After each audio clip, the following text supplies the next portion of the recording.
and gentlemen, here it is, the most listened to radio show on the planet. Even the other stations are tuned in too. Hi, I'm Evan Ponstingle, the author of Kings Island, A Ride Through Time. You're listening to the Coaster Challenge podcast. Hi, this is Aiden from Coaster Viking 05, and you're listening to the Coaster Challenge podcast. Hello, this is Brennan, and you are listening to the Coaster Challenge podcast. Hi, this is Ben Grant from Ben Grant Music, and you are listening to the Coaster Challenge podcast. Hi, I'm Chloe Ferreira from Mice Chat, and you're listening to the Coaster Challenge podcast. Hi, this is Cameron Lau, Cameron Coasting on Instagram, and you're listening to the Coaster Challenge podcast. Do you accept the Coaster Challenge? Yes, I accept the Coaster Challenge. Do you accept the Coaster Challenge? Coaster Challenge podcast is here. It's time to face your fears. Get that theme park therapy and let us both your Coaster Challenge podcast is here. Your fear can disappear. We know that theme park therapy can dry up all your tears. Do you accept the Coaster Challenge? Yes, I accept the Coaster Challenge. Do you accept the Coaster Challenge? We accept because you know we're not average. You're listening to the Coaster Challenge podcast.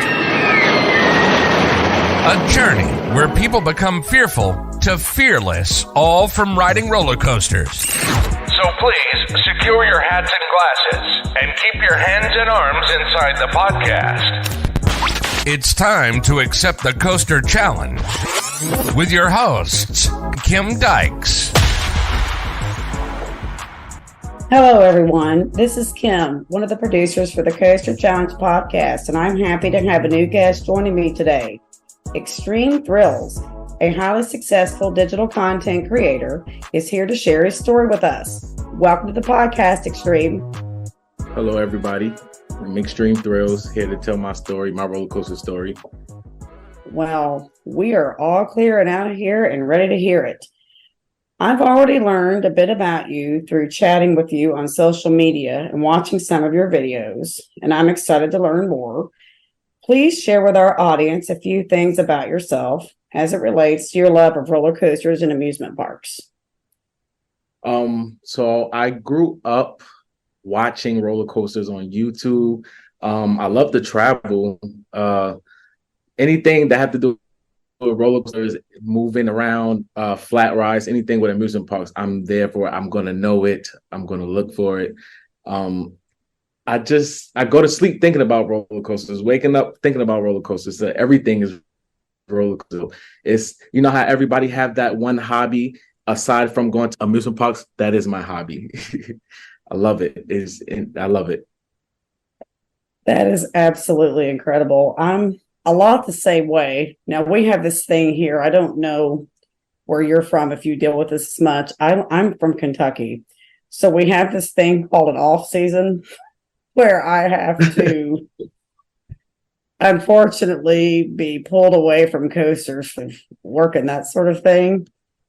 Yeah. So I've got fitness as my other hobby, but no worries. I've got my coaster tattoos and different stuff too. I'm very much the same way. If they're not, if they're not physically in front of me, they're in my brain. Do you all have an off season where you're from? Yeah, we have an off season. Well, sort of an off season. My home park is Great Adventures. I'm from Brooklyn, New York. Oh, okay. So we have the holiday in the park, but they close down some rides for some time. So even the selected rides that are open, that's doable for me. I'm there. But I never used to love my home park. I used to think, why can't we have this coaster, that coaster? But I've grown to love it for what it is. I went to Six Flags Great Adventure for the first time last July, and we had a great experience there. And I mean, I don't know if it was just because it was new and different. I've heard some negative things about it, but we had a great time. It was actually that and Fiesta Texas are my favorite Six Flags parks I've been to so far. Yes. Fiesta Texas is like becoming a top tier in my eye. Mm-hmm. And I actually have an upcoming interview with their park president next Wednesday. Oh, Jeffrey Siebert. So I'm really excited about that one too. Okay. That's good. Yeah, he's got a lot happening there. Okay, so we are going to get started with the interview part of our conversation. The first part of the interview is kind of what we refer to here on the podcast as the roller coaster time capsule or time traveler, where we're going to go back through your history of riding coasters to the year 2023 and talk about things that you're currently doing and things that you look forward to in the future. So the first question that we always like to ask our guests as we enter the roller coaster time traveler is, what is the first coaster that you remember riding? The first coaster I remember riding and I would never forget is the Jumbo Jet in Coney Island Astroland. It was it's sort of like the wizard. It goes around and the circle goes up and then drops. Yes. Mm-hmm. At that time, I think I was about 5, but I just made the height limit. So those kind of drops for my size, really, it dropped my stomach. That was a big drop. Yeah, it was a big drop for me. So I was just like, oh. I was like, I want to go on again. Like, I was scared, but I wanted to go. Like, I was always scared, but I was like, no, I want to go. Because it's the feeling in my stomach. I know I'm gonna feel it, but it's like I'm scared at the same time. It was interesting, but that was my first favorite coaster. Do you remember how old you were approximately? I just turned 5. Oh, okay, so you were a little guy. Yeah, I was a little guy. I had just turned 5, and that's when I learned I love roller coasters. Awesome. Coney Island, that's one of those areas I haven't been to yet. On my last, actually, I shouldn't say my first East Coast trip, which was last July, we were able to go to Six Flags Great Adventure. We did Hershey Park, Dorney. We went to Dutch Wonderland, Nick Universe. Mm-hmm. Did you catch Sesame? We went to Sesame Place and Knoebels. I have to get there too. We made it up there, but there are so many coasters on the East Coast. There was no way to do it all. One trip. I need to stay longer. There's so much. So this year I'm going to tackle the Northeast somewhat. I've got a whole list of stops, but I'm still not going to have time to get into Coney Island and all that. So I'm going to have to make a separate trip one of these years because I'm still going to get the boardwalk parks and stuff. Yeah. That entire park is in Perla. The entire park is in Perla. Fun. That'll be something different. It's probably going to take me, I don't know, 4 or 5 trips to get all of those places in. But we're good. That's one of the things that's fun about this hobby is there's always places to go. Always places to go, and you meet new people. What you said. Every time I think I've met as many people as I'm going to meet, no, and people find me. It's like David was telling you before this interview started. It's still really shocking to me that people are starting to recognize me in parks. I mean, like, I can be literally anywhere. It happened in New Jersey. It's happened in Ohio. Florida. I mean, people just walk up to me and they know who I am, and they're starting to recognize us from the podcast too. So it's great to realize like the impact we're having on people.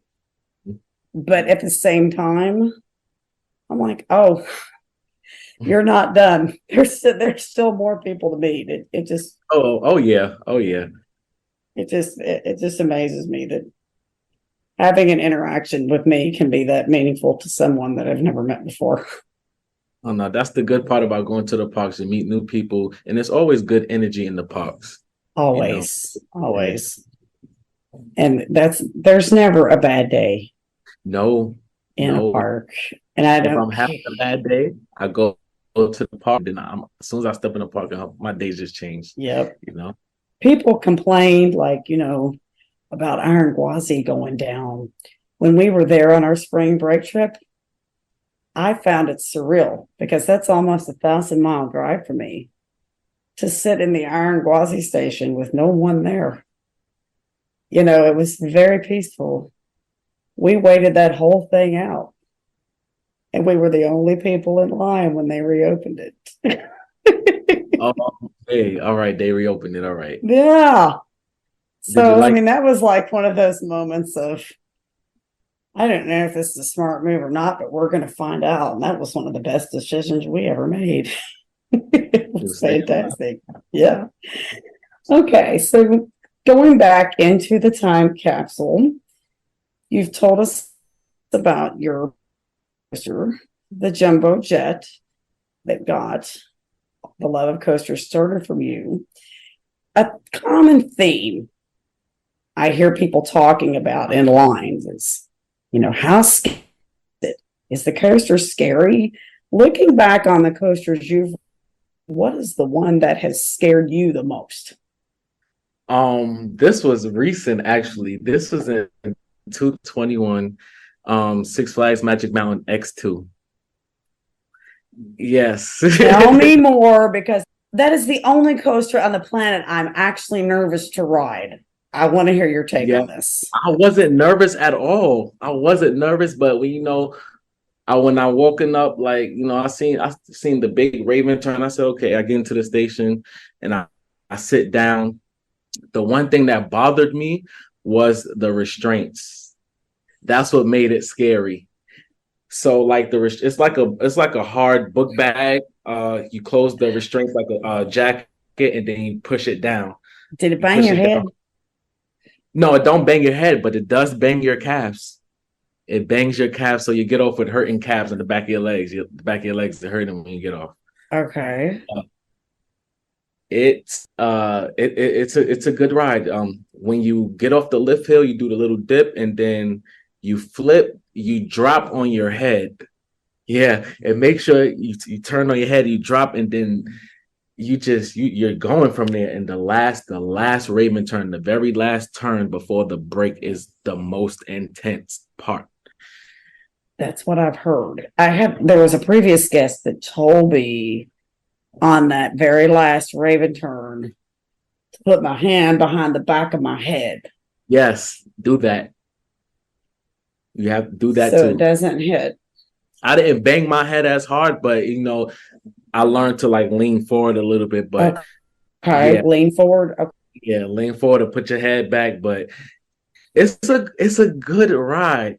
Yeah. But it scared the crap out of me the first time. I was like, oh my gosh! I was just in a maze. Like, I never hold on when I'm on a ride, but I was holding on this one. I was holding.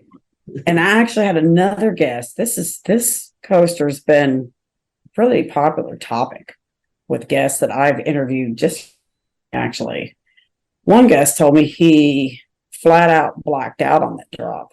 He'd never blacked out on a coaster. I had someone to say that.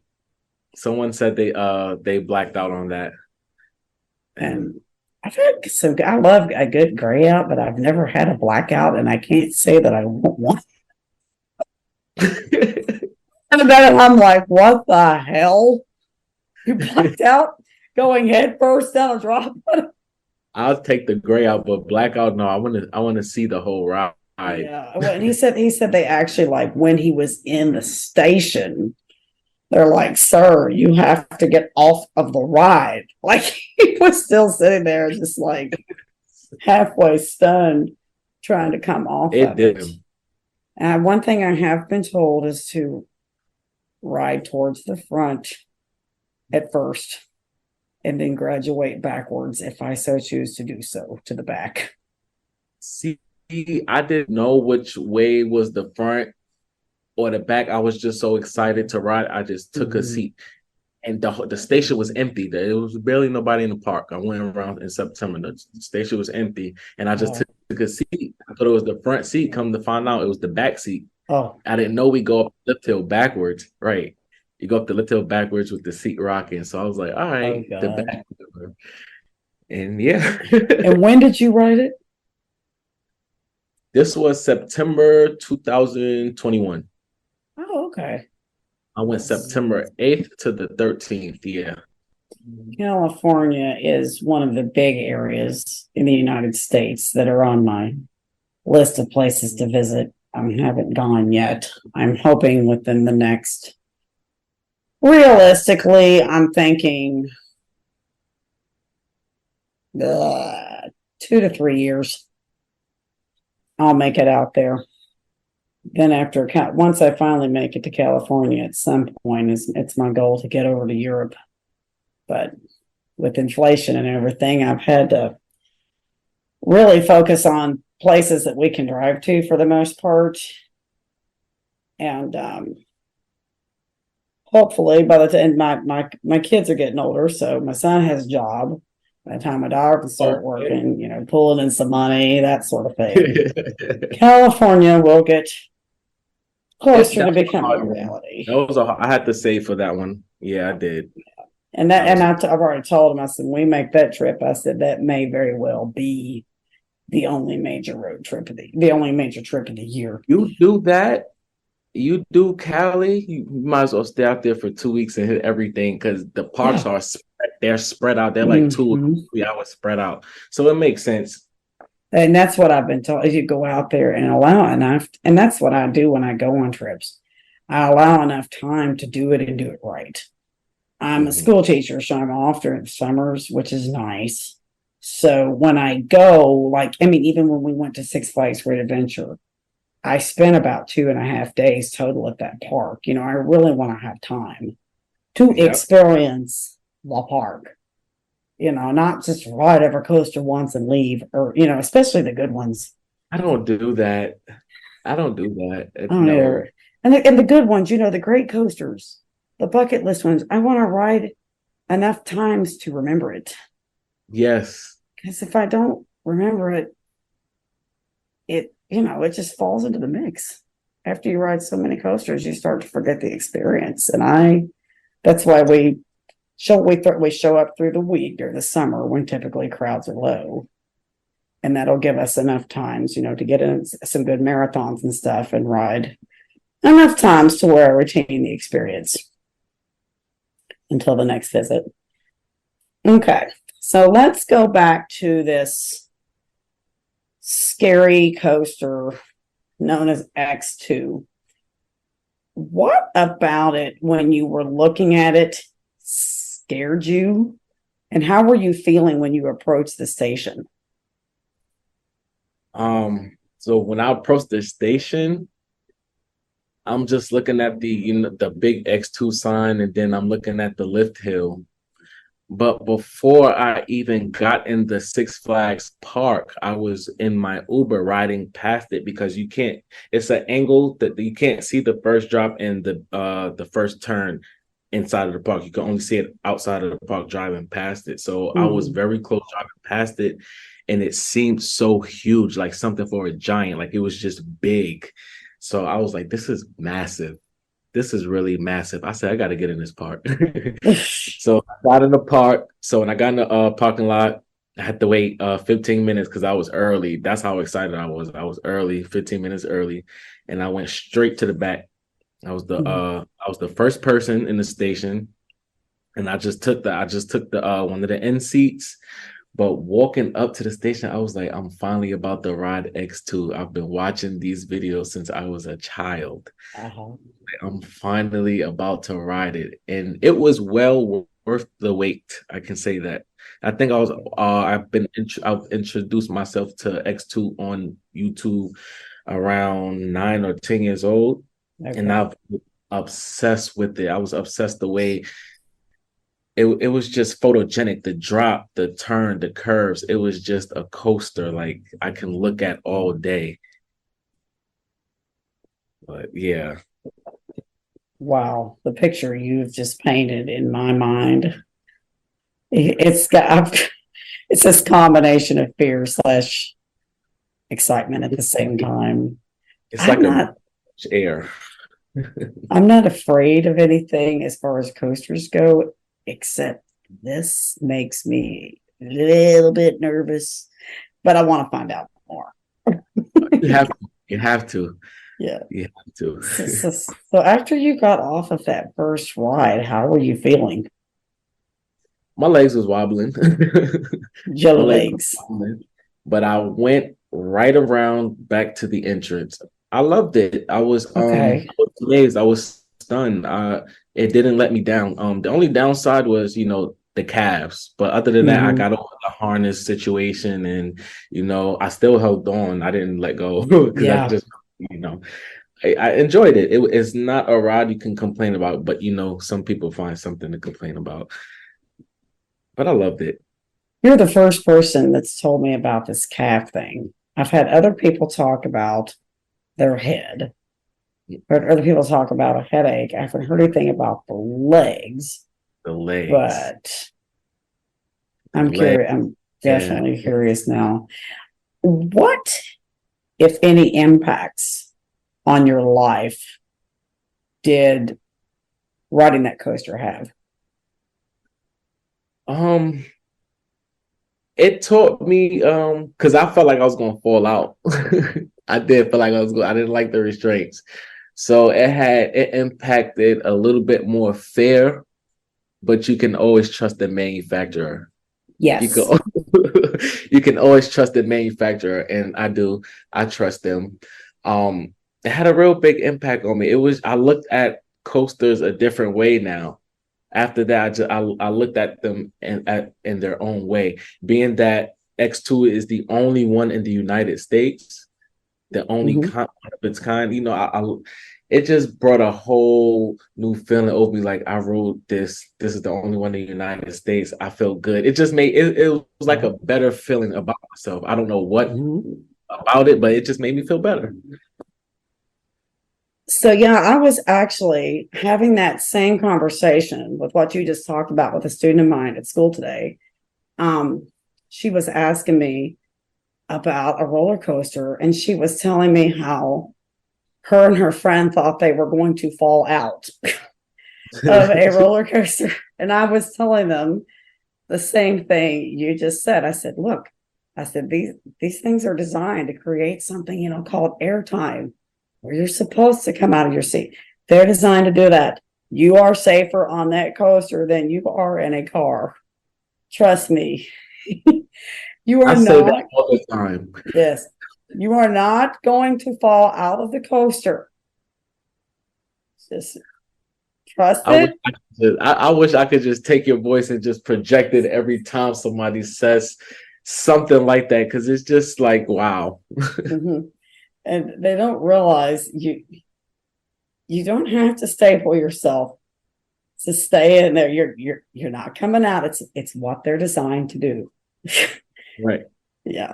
And it's definitely a new feeling when you experience airtime and that sort of thing for the first time. But for me too, that's like going to the beach for some people. For me, that airtime and stuff, that's like my stress relief. Yeah. Whew, I love Yes, it. just lets it all go out of your body, then you can do anything. All right. So we've just talked about, scary experiences. And as enthusiasts, particularly when you travel, one of the most fun things are these random, crazy, unexpected moments that just kind of happen and leave you laughing hysterically, sometimes in shock and disbelief at what's just actually occurred. Looking back on your travels and all the coasters you've ridden, people you've hung out with, what would you say has been your craziest moment ever in a park or on a coaster? This happened exactly 1 year ago today. That's crazy. Exactly 1 year ago today, I was Wow. at Six Flags New England. And I love the back row. I love sitting in the back. I love getting whipped around. I was on Wicked Cyclone. Somebody sat in the front of the seat, and on the drop, they got sick and wet the whole train. No. So from that day on, I have PTSD every time I sit in the back row. Yes, that was the craziest. Yep. So And it got on you. I felt like on the drop, I just felt like a little drops, and then I smelt it, and then I had the whole ride. No. So Ew. the longest ride ever. And Wicked Cyclone is a short but long Yeah. ride, but duck your head and you don't know where you're going. That was a long ride. I bet that was the longest ride of your entire life. Oh my God. It was some angry riders. It was I some bet angry there were. riders. The only thing I've seen similar to that, we were in Texas. I think it's at Fiesta, Texas. I want to say it's like the world's biggest pendulum ride. I think it's Joker. Yeah, I know what you're talking about. Yeah. Fantabulous ride, by the way. Anyway, we saw a guy puke on the ride, and it wasn't on our ride, thank God, but it did. Everyone around him was affected. And that would be hard to take. I feel their pain. Because that's you gotta know your stomach. So what did you do after that? Did you stay at the park? Did you go buy some clothes? What'd you do? I remember, and mind you, it was my first day at the park. Any park I go to, I do 2 days and then I go home. So always. First day at the park. It was 6 o'clock. The park closed at 8. I said, you know what? I'm to go and ride Superman. But I said, nah, I can't bear the smell. I went and washed my face. The smell was off of my face, but my sweater. So I just went back to my hotel room, took a shower, put my clothes in the bag, and washed that, and had a new day when I went back to the park. Like everything was, but I rode the front and everything that entire day. I just rode the front. Bless your heart. That definitely puts a new perspective on the backseat. I always thought about that happening, and it actually happened. Wow. Yeah. That's something I've never thought about. It's going to be stuck in my brain. I thought about it a lot, but I'm okay. PTSD is gone. I'm okay. Life happens. Roller coasters happens. And that is a rare thing. The likelihood of that happening. Yeah, it's slim. It's rare, but I'm okay. I don't blame you. I was furious. I was so bad. I was upset over that too. I just went back to my room. I've always loved the back row, but I do think that would make me want to head towards the front too. Back row, and there was Wicked Cyclone. Wicked Cyclone has crazy airtime. Yeah, I've heard great things about that ride. That's a park I haven't been to yet either. On one of these East Coast trips, I'm going to get up there this year. I think the only Six Flags park I'm going to have time to hit on our Northeast trip this year is going to be Darien Lake. Darien Lake. Oh, I haven't been to that one yet. No. Okay. All right. So, as enthusiasts, a common topic of discussion, I know in a lot of my Facebook groups and stuff, is our coaster rankings. What are your favorite coasters? What's your favorite coaster? What's your least favorite coaster? What's your favorite coaster made by different manufacturers and so on? Of all the coasters you've ridden, what would you say is your number one greatest of all time favorite coaster? My number one greatest is I-305. I love it. I love that thing. Very respectable. Yes.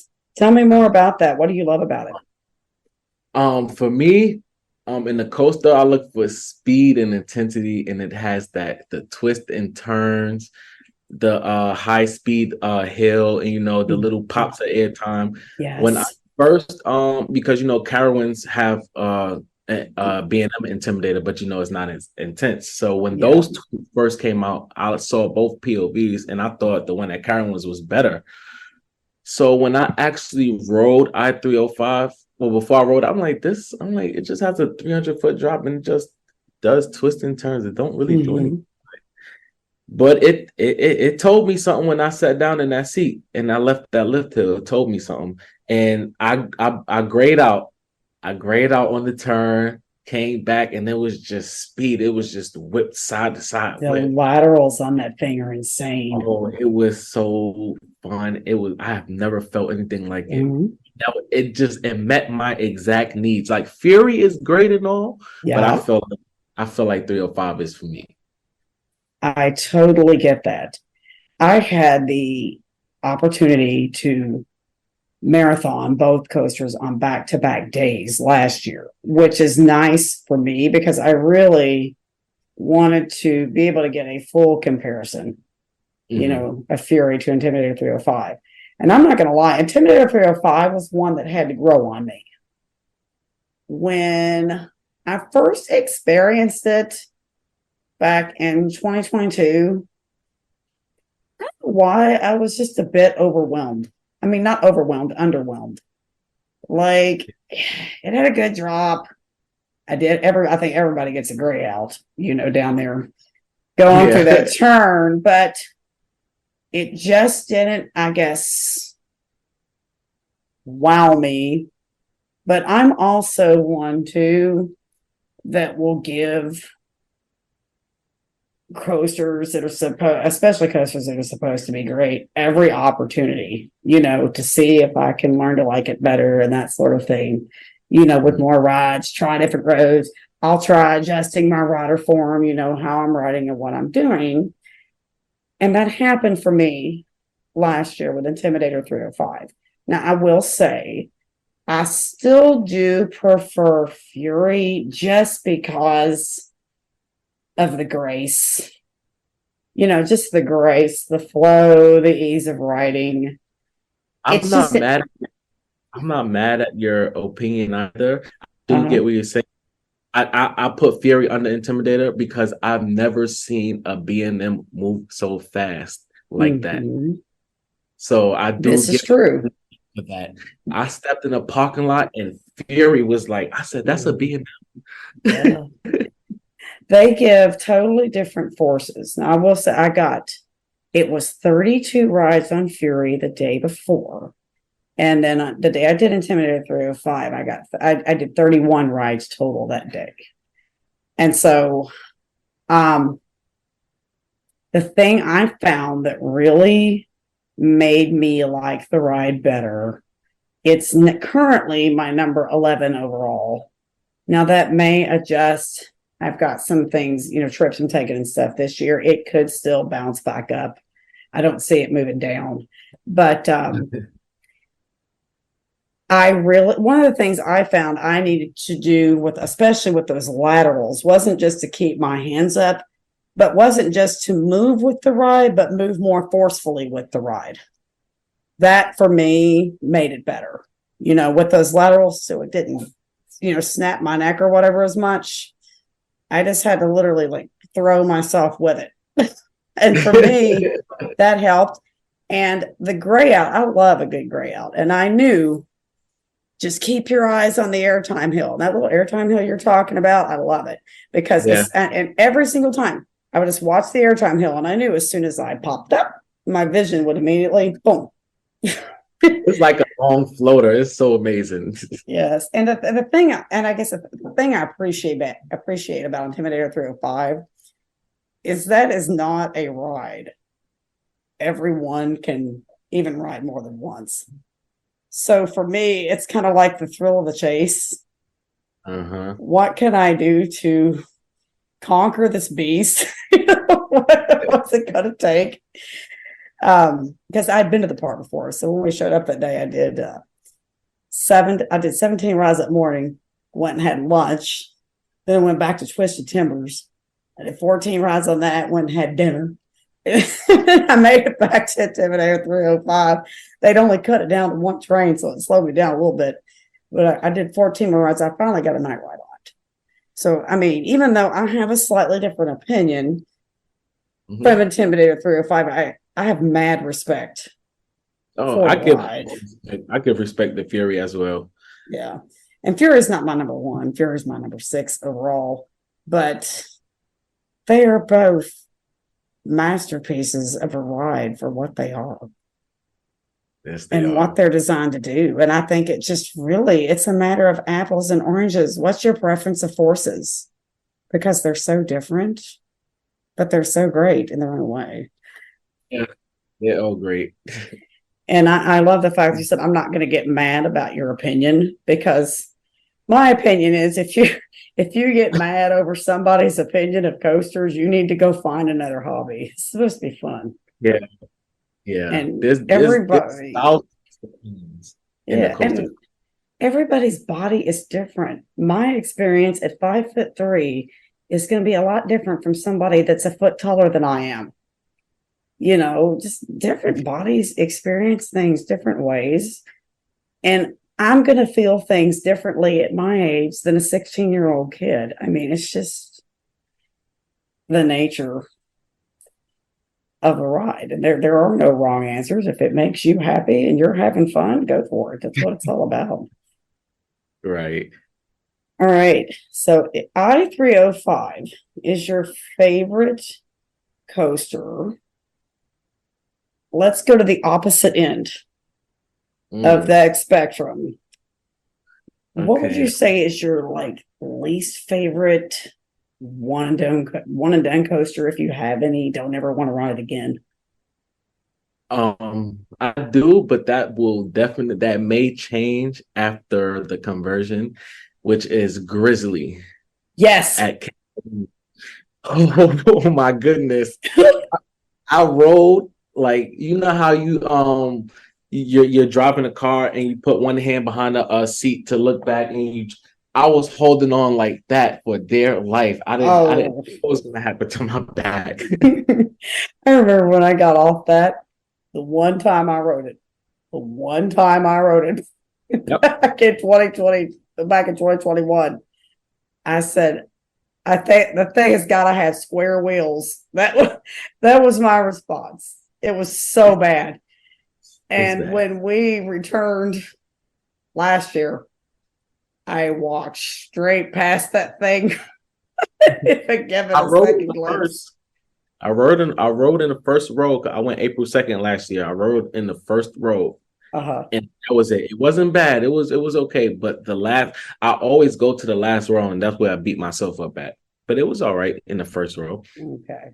Well, I am very excited for the work that park is putting into that coaster. And I do think it's going to be really good when it's finished. Gravity Group redid a large part of Beast at Kings Island. I don't know. Have you been able to ride that since the retrack? No. They've retracted after my visit. A year after And I'll tell you now, Kings Island is a park I consider my home park, even though I live in Louisville, Kentucky. Kings Island's a couple of hours away. My son actually works at Kentucky Kingdom. It's about 20 minutes from my house, actually about 7 or 8 minutes from the school I teach at. But Kings Island's just the park that we visit more, largely just because there's more to do. You know, there's just more there.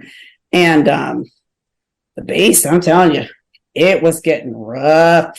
Yes, and it was putting bruises on my ribs, different stuff. And I got to the point where I didn't want to ride it unless other people insisted that we ride.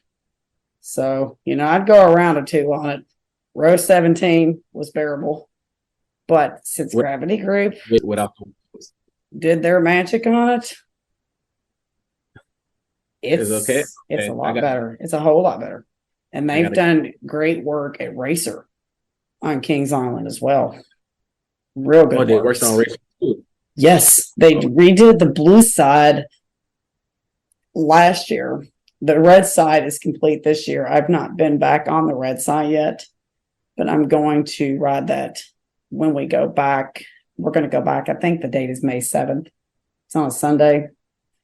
I'm going to ride then. And I've heard really good things about it. But I'm telling you, all of the Gravity Group retracks I've been on recently, it's absolutely outstanding work.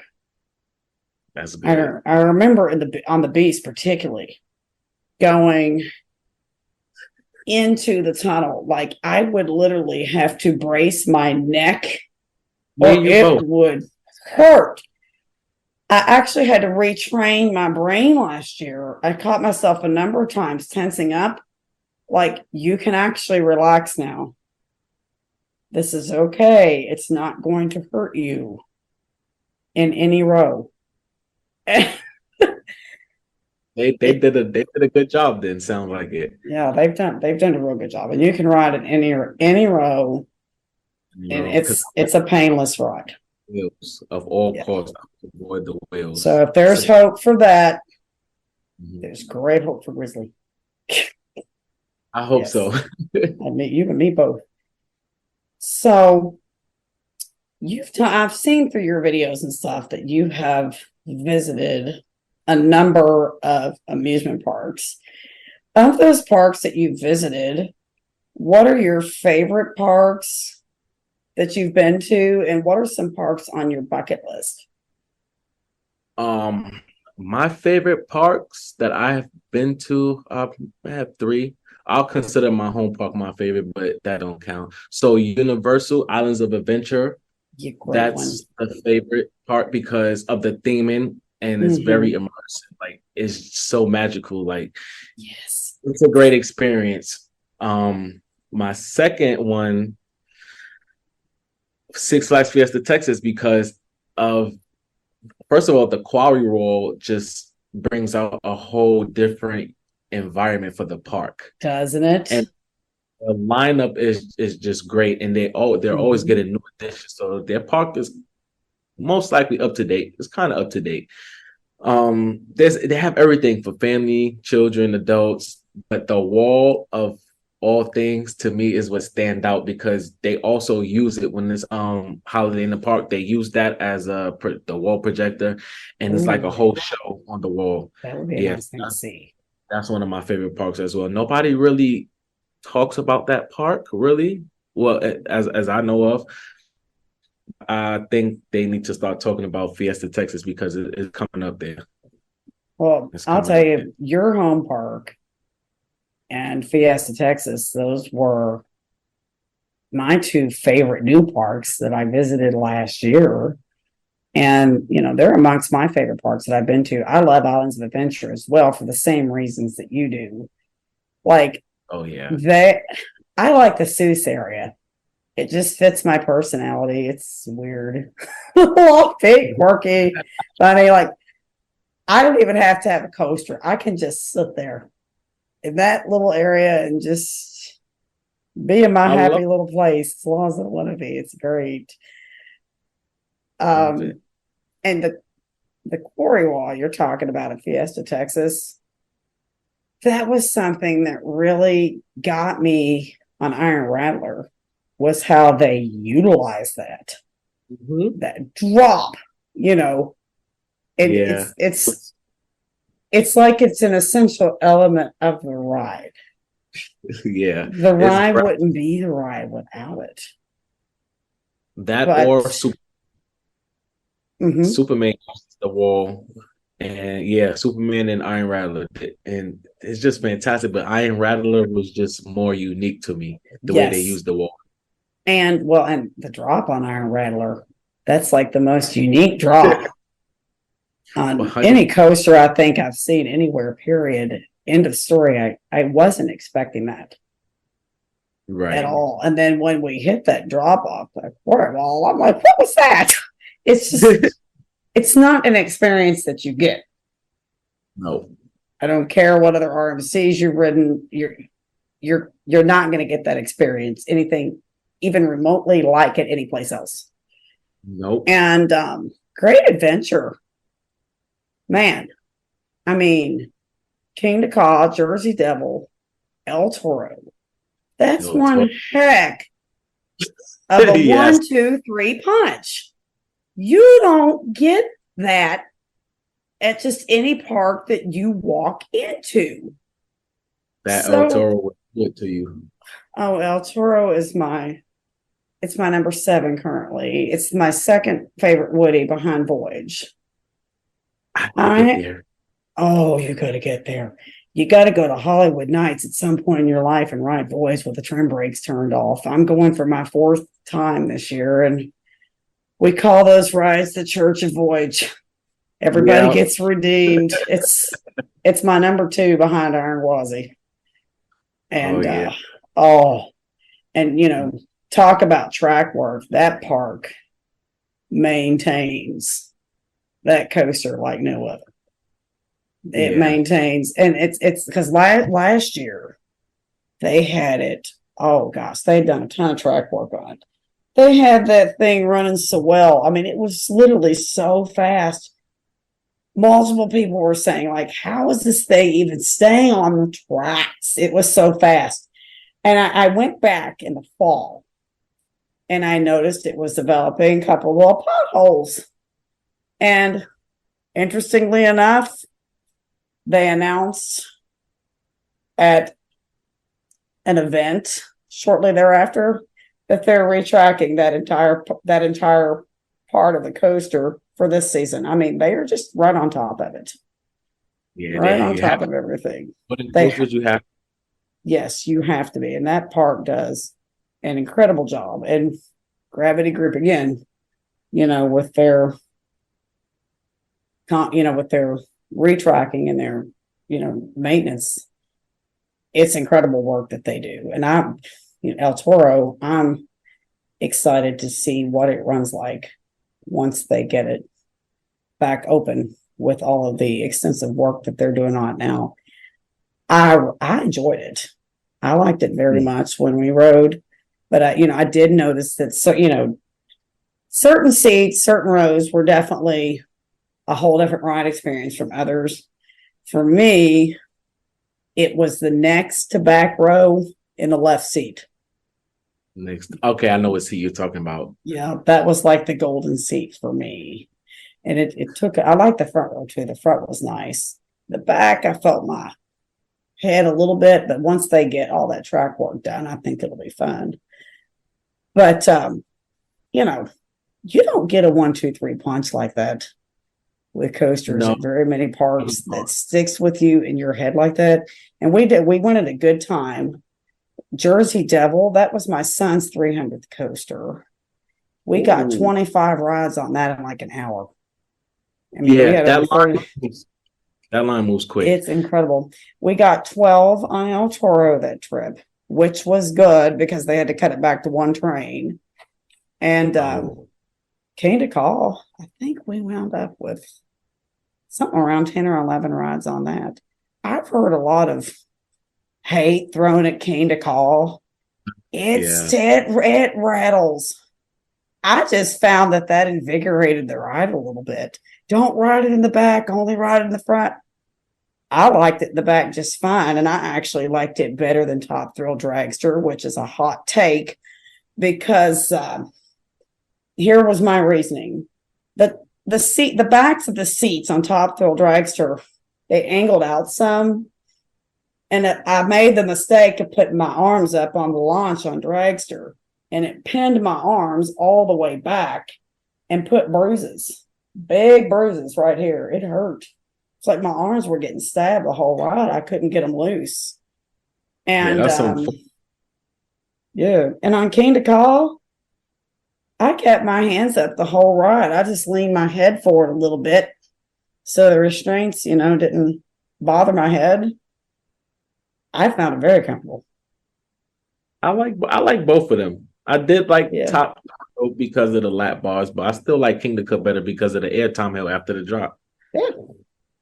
And I'm very interested to see what they do with the reimagining of that ride. You and I both. That's going to be fun. Okay. So now I would like to talk about your history as an enthusiast. We've talked about your history with rides and that sort of thing. We all have a story, with how we came into the enthusiast community and, kind of what's kept us in it and engaged and interested in riding coasters and meeting people and being part of it. How did you become an enthusiast, and what coaster in particular made you an enthusiast, if there was one that did? Oh yeah.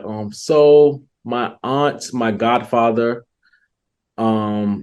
and my cousins, they're all coaster people. They like roller coaster anytime. They weren't like, oh, I need to go here this month, next month. It was just a fun time. We in the park, we getting on everything. Mm-hmm. So my godfather used to always take me to Coney Island, and I used to say, "Oh, I want to go to that place on TV," and I was talking about Great Adventures.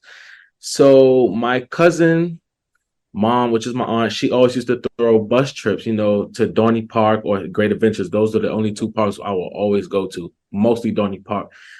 And when I would get in the park, with Great Adventures, I would, be a little scared to get on the rides and stuff.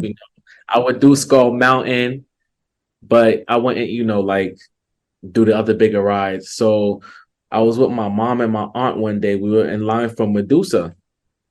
And it was like, come on, I'm getting on. I'm like, nah, I'm next ride.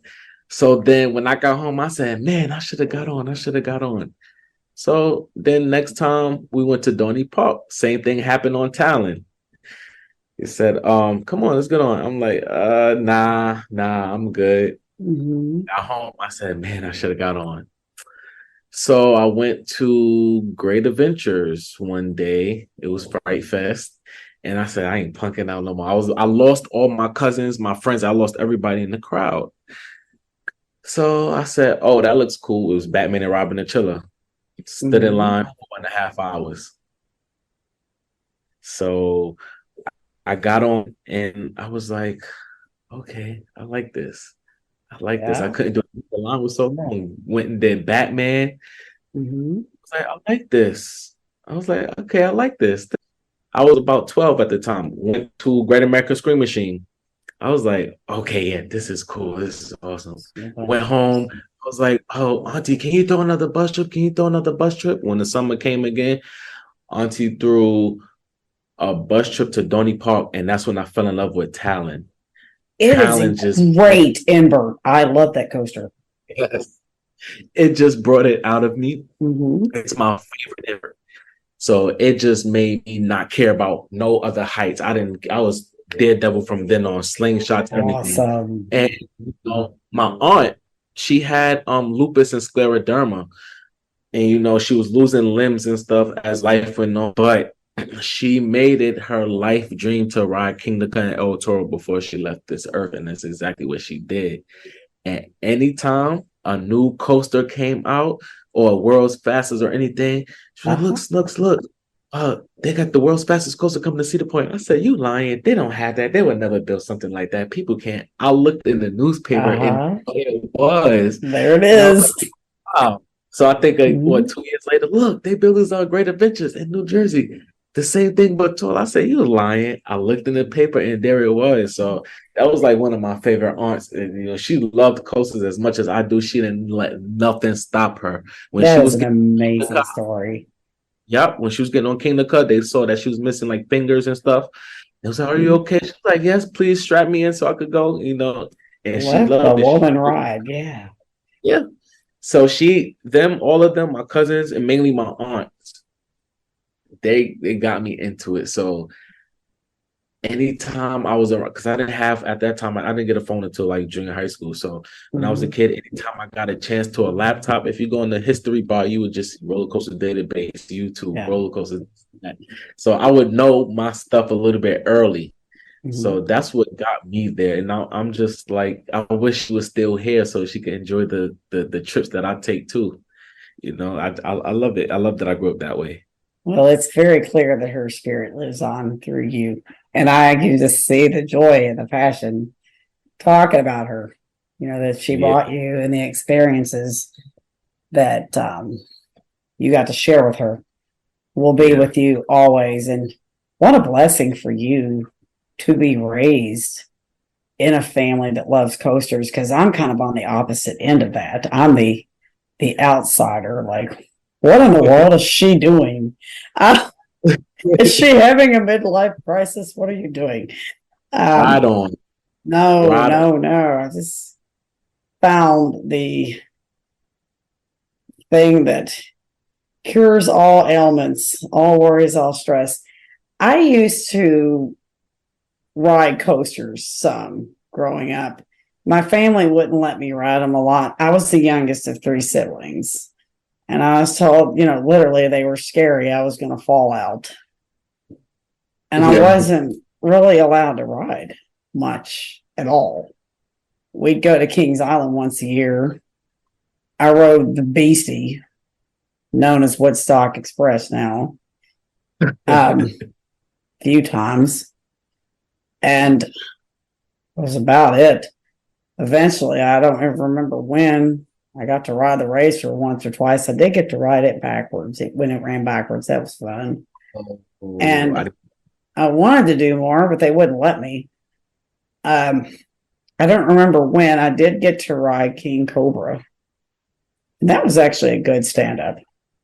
I don't remember any pain involved with that one. We won't discuss many experiences on stand-ups that have followed. Although the one at Great Adventure wasn't horrible. It was one of the decent ones I've been on recently. But it was actually Diamondback at Kings Island for me.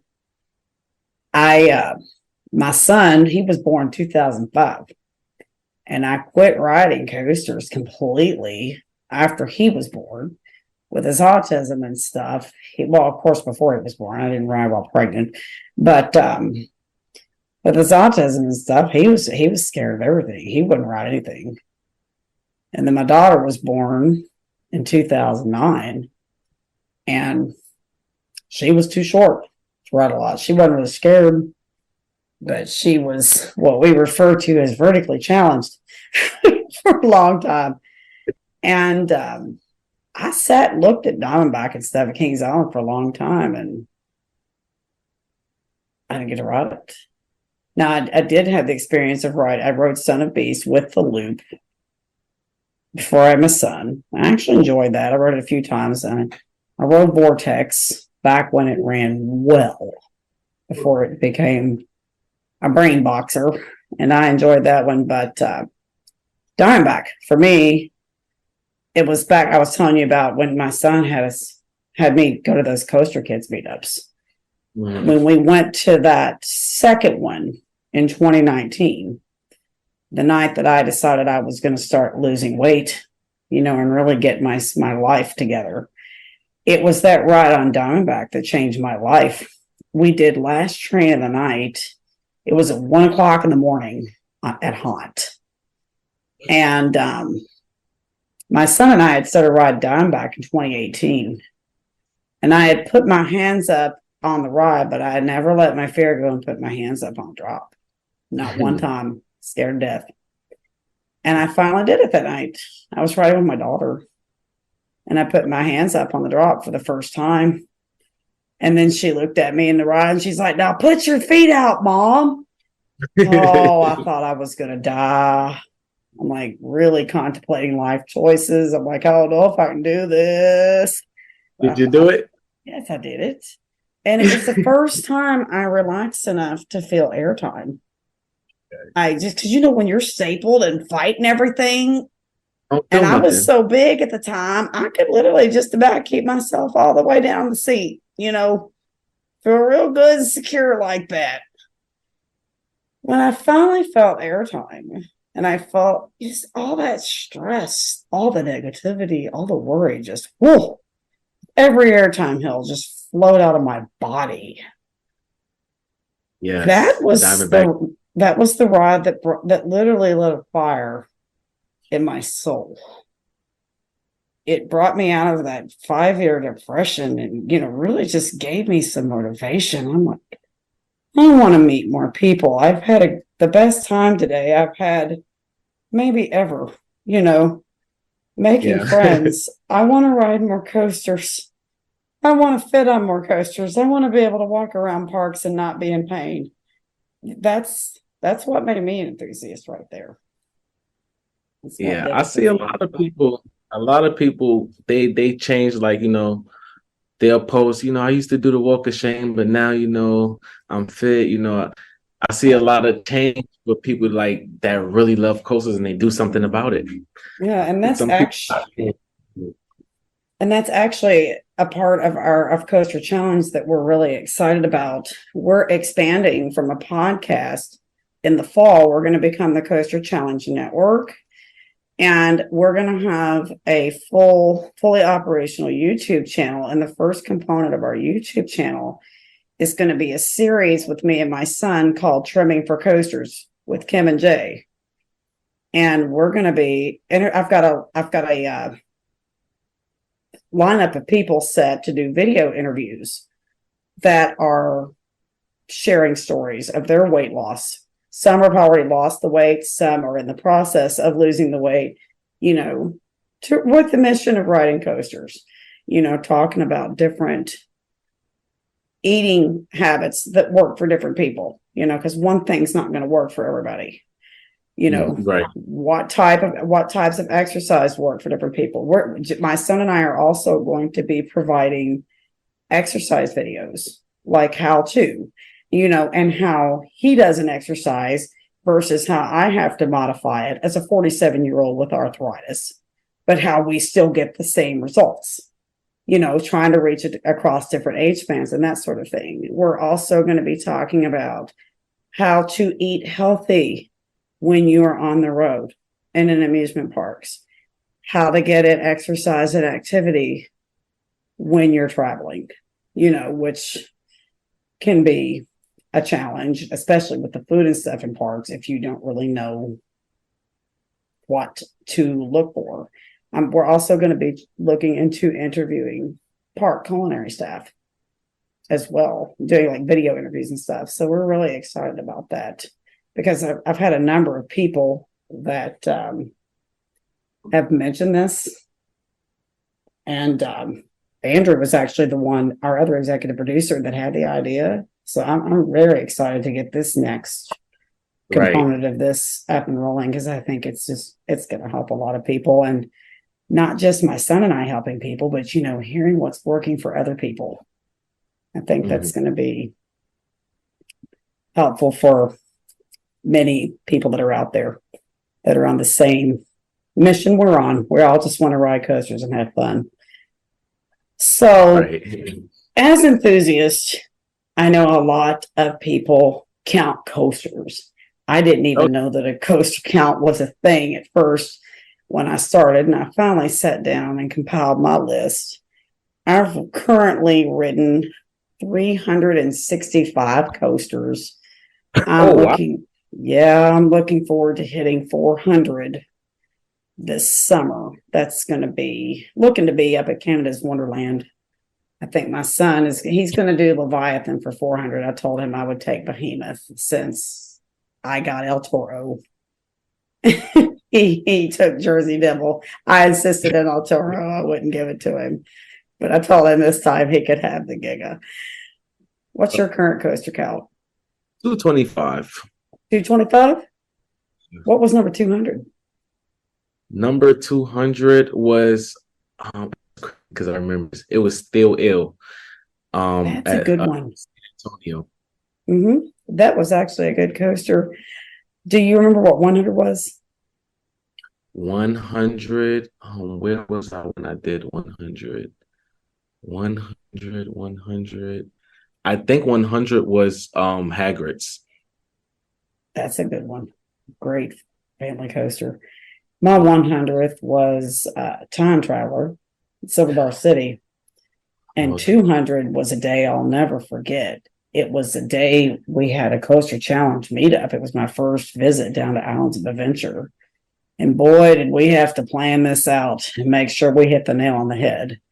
But it took some finagling, because my son is 3 credits behind me. So I had to let him catch up for a little bit. But we got number 200. We got number 200 together on Velocicoaster.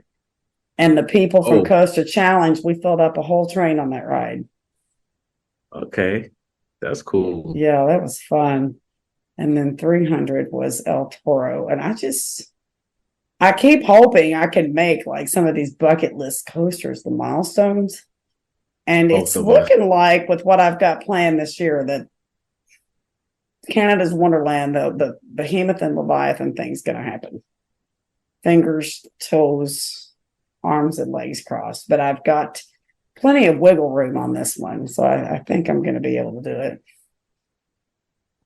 For me, it might be Canada. I was in August. I was thinking Canada or Six Flags over Mexico. So I'm still contemplating. The guest that Andrew just interviewed recently, his interview aired today, actually. Bradley Edom. Mm-hmm. He has 1,300 coaster credits. One of his recent coaster trips was to Mexico. Okay. And if you listen to his interview, yeah, I'm gonna go listen to his. That is mentioned as well. Yeah, Bradley's been a few places. He's only 1,000 coasters ahead of me. 1,300. Oh, that makes my number looks like a dot. It's all right. It's all right. It's all about the fun.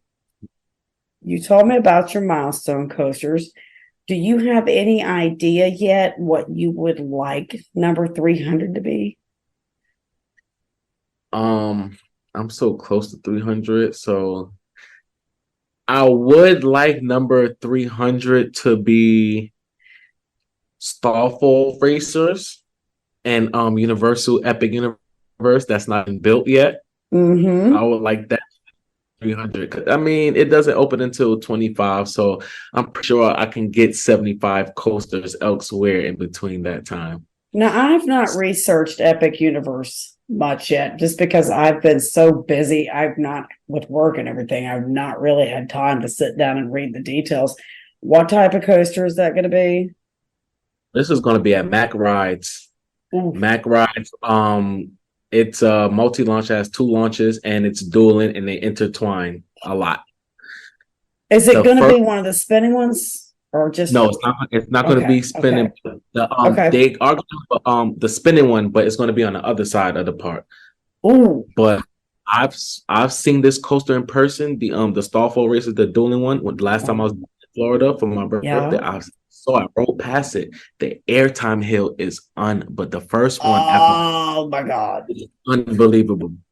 And that's when I'm not returning to Universal until Epic Universe is built, because it's expensive. You know, I'm only down there once a year. And I mean, this past year, this last trip, to save money, I mean, I had my Busch Gardens SeaWorld pass. I got that on a Black Friday deal back in 2021. The rates stayed the same. It hasn't increased. Yep, me too. So I took that, say, use it a number of times at Busch Gardens, SeaWorld.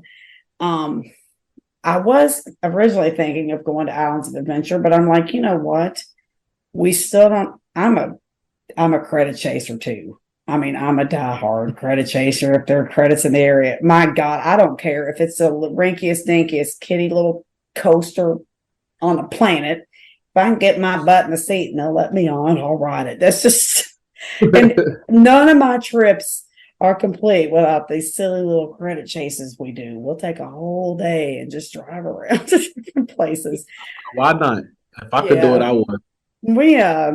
But we hadn't been to Legoland and Peppa Pig. So I decided to go there this trip instead of Islands of Adventure, because I've already been to Islands of Adventure twice. And I think next year when we go back to Florida, I'll still have that Busch Seas Pass. So I'll probably use that. But the focus is going to be Disney, because we haven't been there. And try to get, that's going to be where the money is spent. Is there. And then when we go back to Florida the next time, then Epic Universe should be ready. And we'll go back to Universal at that point in time. But I can't wait to see everything that that park has. It just has me like, I watch it at least couple of times a week. It's a good POV. I'm gonna have to get caught up. Work's had me buried alive lately, and I've not had as much time as I would like to follow that. But I'm sure that park is going to become even more of a destination park once it's complete. So let's talk about rare coaster credits. I was just on Facebook the other day. I saw a post that was asking, do you have any rare coaster credits? Mine, I actually have two that I don't think many people have ridden. Are you familiar with the John Ivor's backyard coasters, Blue Flash and Blue Tube? Yes. I have both of those credits. Oh, I rode in July of 2021. It took me over 6 months to make that happen. And it happened. So, with that being said, Blue Flash, if you're ever able to get on that thing, ride at your own risk. That's all I'm going to say about that one. That's what I was told too by the people that currently own it. I was trying to make a reservation to get the rare credit on the X-Axis coaster at the facility, but I didn't do it yet. Yeah. So do you have any rare credits? Yeah. Batman and Robin Chiller. Okay. That's one of my rare credits. The second one, I doubt it's a rare credit because many people probably have it, but Dueling Dragons, I would say. That's not one I have. I don't know, Hercules at Donny Park. Yeah. I don't have many rare credits, but the most rare credit that a lot of people do not have is Batman and Robin and Chiller. And what was that ride like? That was my first launch coaster. That was my first launch coaster, my first forward and backwards. That coaster was like Into the Future and back. And I was like, wow, what was that? Yeah. It was, for it being my first launch coaster, I couldn't believe the speed I was going. Yeah. I mean, yeah, 70 miles per hour wasn't that fast. It's not that fast to so many people, but you got to remember, I was 12 and that was my first launch coaster. So I was like, whoa, me, I had my hands up, and I'm just looking around. I'm looking backwards, forwards, looking around me. We going backwards. And I'm like, oh, this is cool. But I was amazed at it. I wanted to ride it again, but that line was 4 hours long. Couldn't wait. I wouldn't either. I don't blame you. I'll tell you a little bit more detail. Now, Blue Tube ran great. Blue Flash, John Ivers no longer owns these coasters. He sold them. I don't remember what year he sold them, but they're at Haunted Hoochie up in Columbus, Ohio now. And the people that own them now, they're not open to the public. They will never be open to the public. Okay. They're not inspected by the state. And they don't charge to ride because they're not allowed to. It's not open. So, I was able to get the guy to show up and meet us when the place was closed to ride the coasters. But I was raised in a very small town, less than 10,000 people. As I say, these are good old redneck boys taking care of this coaster, and they take care of it their own way. I mean, wheel gets bent, take a hammer, just beat it on back on there. I'm telling you. And Blue Flash, that corkscrew on that thing, it pulls more G's than Diamondback. And guy told me, he said, I'm telling you, he said, right, he said, I'm not responsible if you have to go to the chiropractor when you get off. He said, I'm telling you, he said, I've seen some people ride this, they can't even walk off of it. I said, okay. I said, tell me how to ride. I said, tell me how to ride this. So he made it real clear. And I mean, it's small and compact. So I mean, the thing moves fast, real fast. And everything's just very, he said, as soon as you hit the bottom of the drop, he said, don't lean, throw yourself. I'll never forget this. And I only wrote it once. But he said, throw yourself as hard as you can to the right. He said, with all the force you got, throw yourself to the right. He said, and as soon as you do that, throw yourself to the left. So, I mean, and then, just brace through that corkscrew with all you got. So I did just that. I mean, literally just threw myself very hard. Right, left, brace. I walked off of that thing just fine. But he looked at me when I got off. He said, you want to ride again? I said, no, I'm not tempting fate twice. And I'll tell you, when my son was going up, he went up before me. Something dropped off the lift hill. I don't even know what it was. Piece of wood or something. He was yelling, going up the lift hill. He said, what was that? I said, everything's fine. Keep going. And my daughter rode, my son rode, I rode. And then the lady, we were with two friends. The lady that rode after us, a wheel broke. And her husband didn't get to ride. Oh, man. Yeah, so it's one of those deals. Okay, yeah. I was wondering. I'm not, like I said, I'm not afraid much. And I'm not afraid much. And I always operate on the mindset, God's going to take care of me. And if he doesn't, my time to go, I guess. I just don't, I don't worry about stuff like that.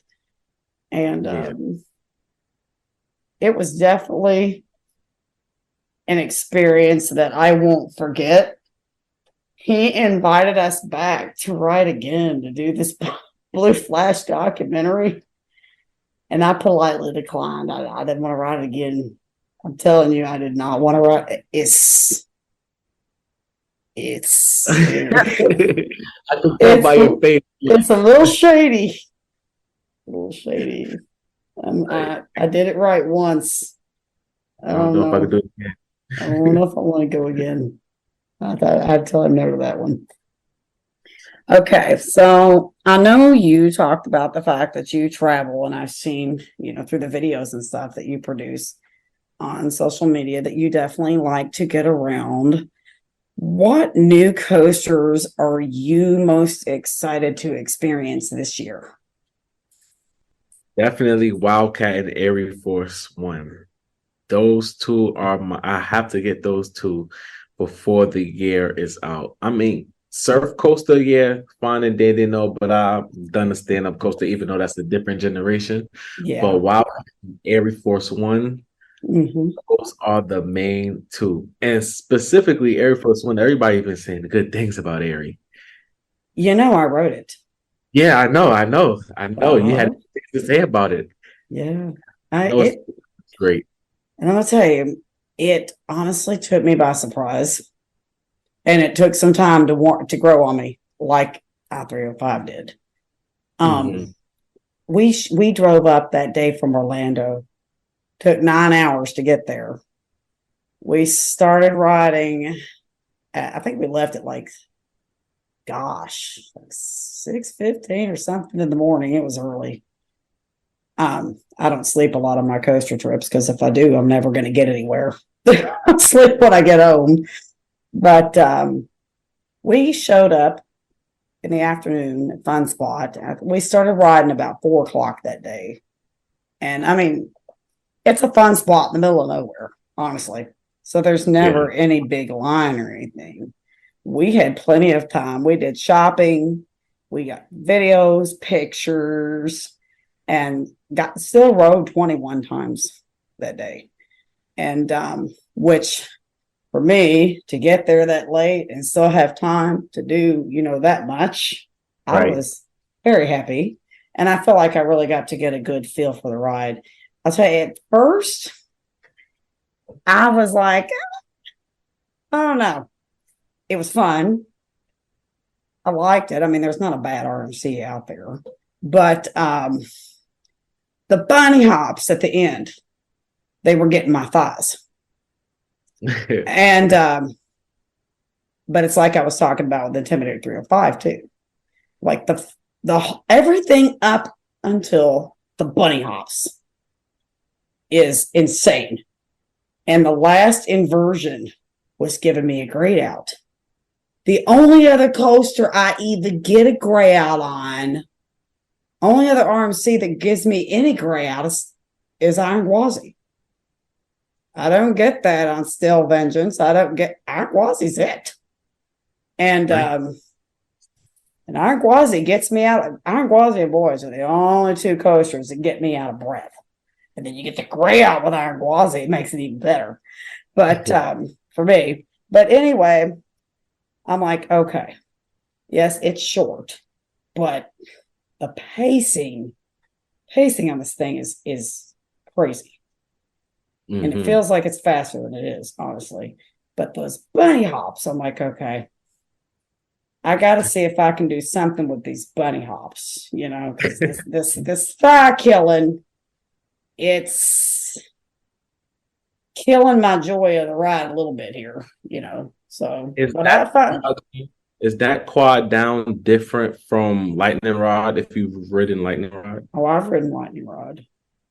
Yeah, I don't get the thigh pain on Lightning Rod.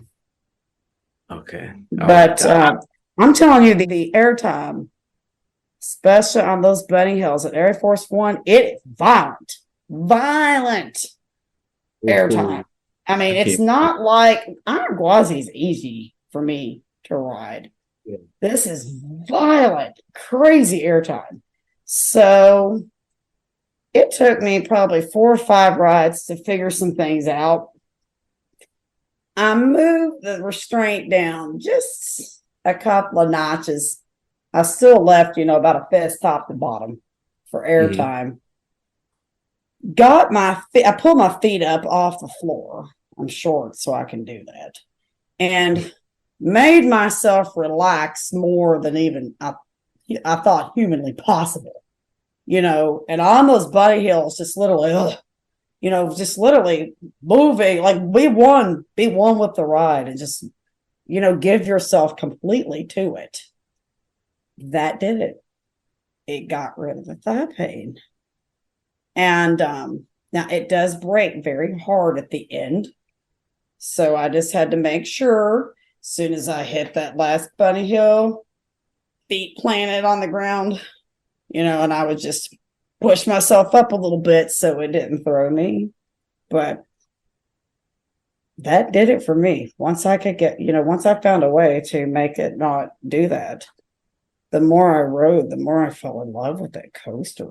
And people say, oh, it's short.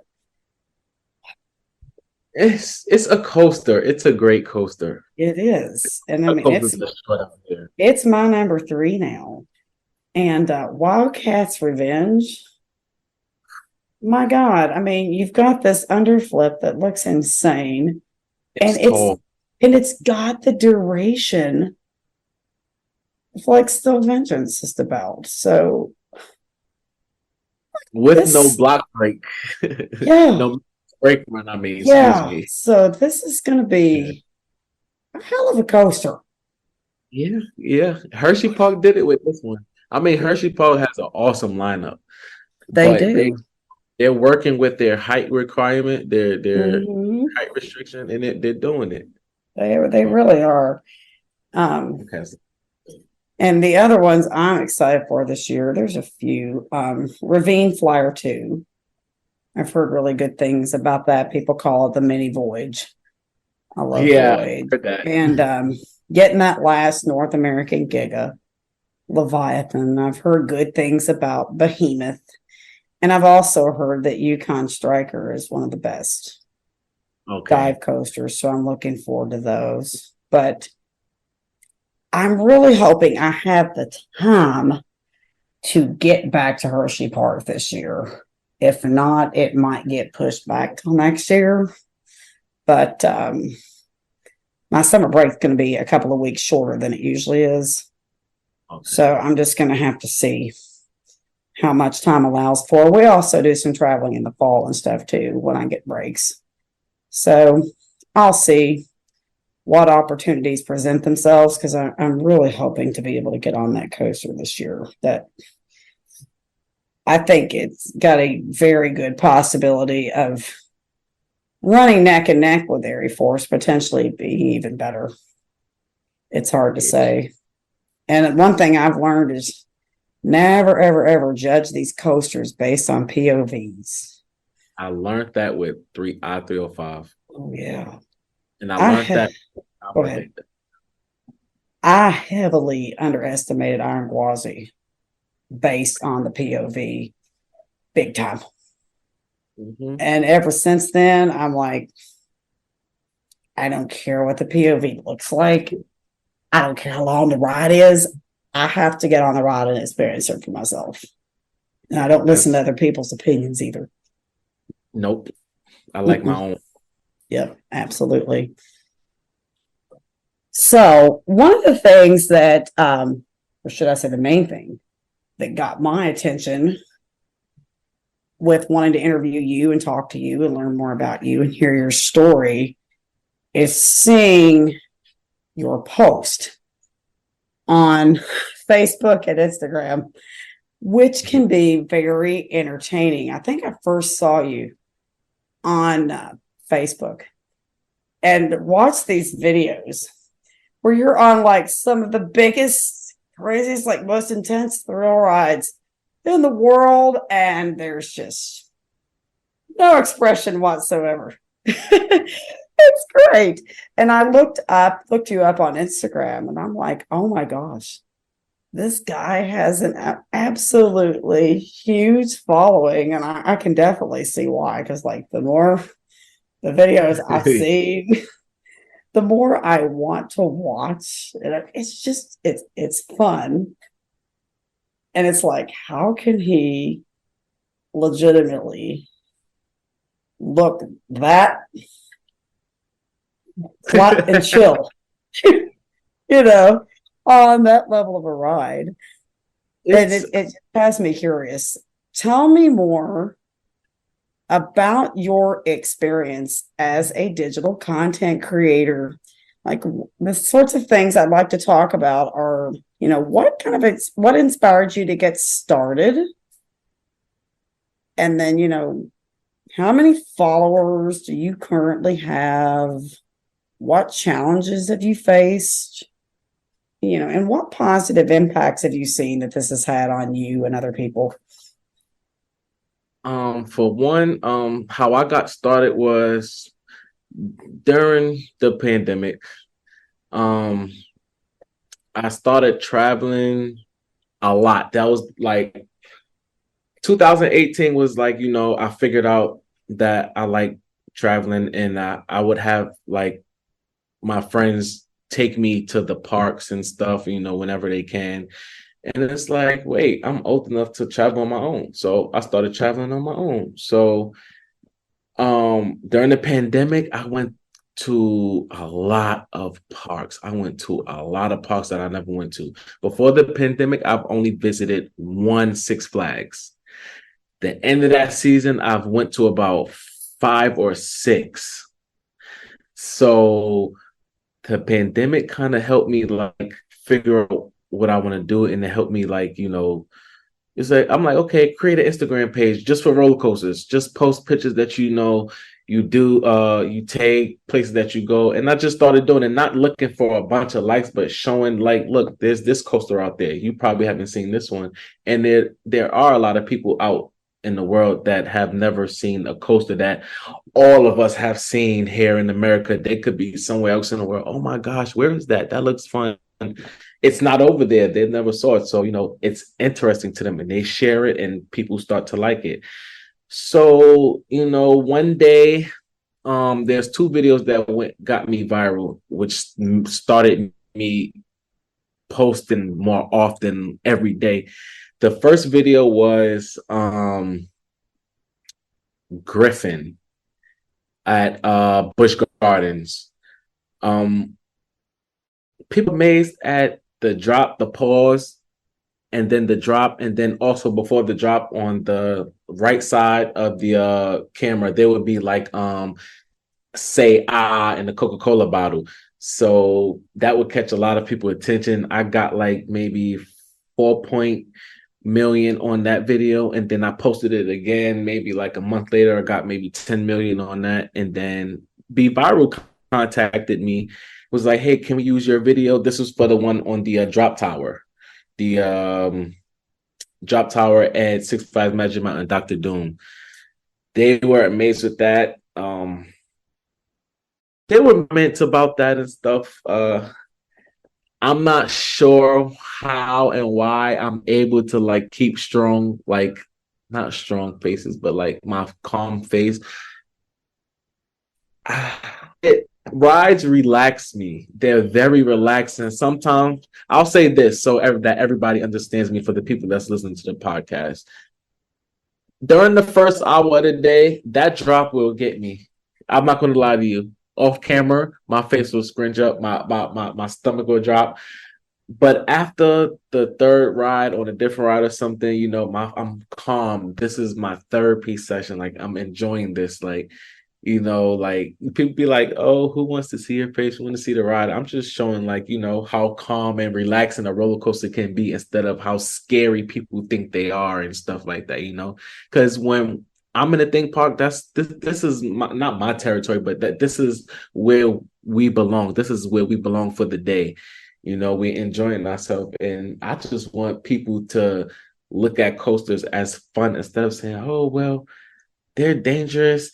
Stuff, accidents happen, things happen all the time. No, this is how we have fun, you know.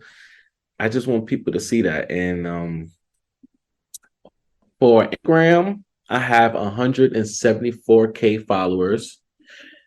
For TikTok, I have 195K followers. And I'm not sure what I am sure. I do know what the people like, but I just want to know. I just want to put myself in their shoes to see what they see in my content that they like, so I can keep that coming. Although I try to, you know, post for everyone, you know, post different things, different angles, different subjects inside the theme parks. But I try to post everything they would want to know, or anything that looks interesting for people to have questions. Where is this? When was this built? You know, just simple and general questions they might have. Well, thank you so much for sharing that. And, you know, that's what this podcast is about, is theme park therapy. And you and I really see eye to eye on the relaxation part of coasters. And, you know, that's something I tell people about me. Now, I don't know if it's as much with my face or not, because I've never actually recorded myself riding a coaster. We like to do funny stuff, you know, for the cameras and stuff when we know we're going to, you know, get our picture or whatever. But they relax me. And any coaster that I actually cannot remain quiet on, it's one of the god tier coasters. I mean, I find it impossible to stay quiet the whole ride on Iron Gwazi. It just doesn't happen. Now, Voyage, the Tremorless Voyage is a different beast. Sometimes that thing's it just I don't even know. It's such an out of body experience. It's so fast. It's so insane. I couldn't make a sound if I wanted to. That's the best way I can describe it. And I'm out of breath, like I've been running a marathon when the ride's over. And that's me. Yeah, like that. And Air Force One was like that. And I can't. After that, I'm quiet, honestly. I can't wait. So there's a big. There's a real big gap between my top two and my three, but then there's an even bigger gap. Number 4 is still Vengeance, but there's a galaxy between number 3 and 4 for me. You know, just as far as the experience. But I tell people that because they're like, "What do you get out of riding all these coasters?" This is my relaxation. This is my therapy.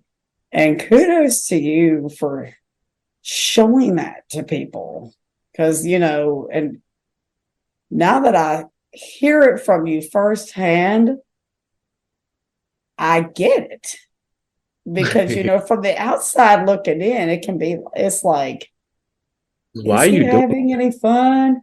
What is he right? doing? But yet it's addictive. You want to watch the video again and again and again. Like, what exactly is he experiencing here? And but yeah, that's exactly what it does for me. And I'll show you another quick story too. Back in late November, going into December, I had a completely random, awful thing happen. It was right before Thanksgiving. I was eating popcorn and I accidentally broke a tooth, like broke the tooth. And so I went to the dentist, and they had it scheduled to, fix it up and put a crown on it. They put a temporary crown on it. And by the time it came around to put the crown on it mid-December, it wasn't feeling right. Like, it hurt. I couldn't bite. It didn't hurt constantly, but I couldn't bite down on it. And I couldn't hardly brush back there. It would still hurt. So I mentioned that to the dentist before he put permanent crown on.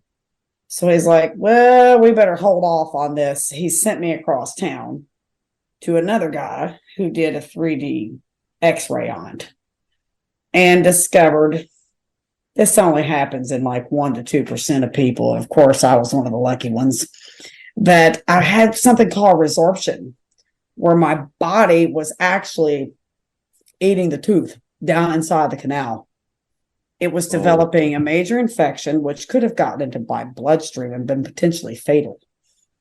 So they're like, oh, okay, this tooth needs to come out now. You gotta get this out. So easy enough.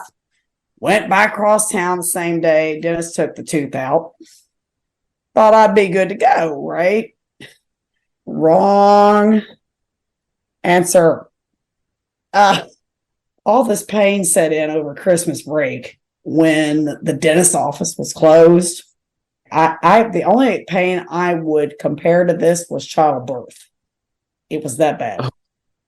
I am not kidding you. All day, every day, pain.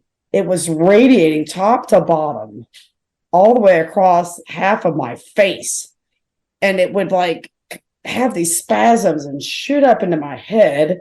I would sit for like 45 minutes at a time with just an ice pack on my face and my mouth gaping open, just like, my God, would you make this stop?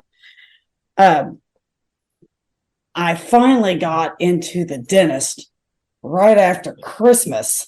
Like, can you please tell me what is wrong and how to fix this? Because I just had a hole in my mouth. Well, basically two things had happened. Once they pulled that tooth, all hell broke loose with the infection that was down inside the canal. And I also developed a dry socket on top of that. So, yeah, I was in some of the worst pain I was in my entire life. So they put me on antibiotics, just ride the course out. Well, in the meantime, I had decided over Christmas break to take this little impromptu coaster trip. And I usually plan things out in advance. And I didn't really plan this out much. I just watched the temperatures and made sure the coasters would be open. I'm like, why don't we, while we're off, use the passes? We'll go down. We'll spend the night at Carowinds. We're going to ride Fury. Then the next day we'll go spend about half the day at Busch Gardens, Williamsburg. Let's ride Pantheon some more. And then we'll go finish up at King's Dominion and ride Twisted Timbers that night. That's what I wanted to do. We decided we were going to have fun. Well, I was at the dentist. It was that Tuesday. We left for Carowinds. And yes, I was still in pain. I didn't care.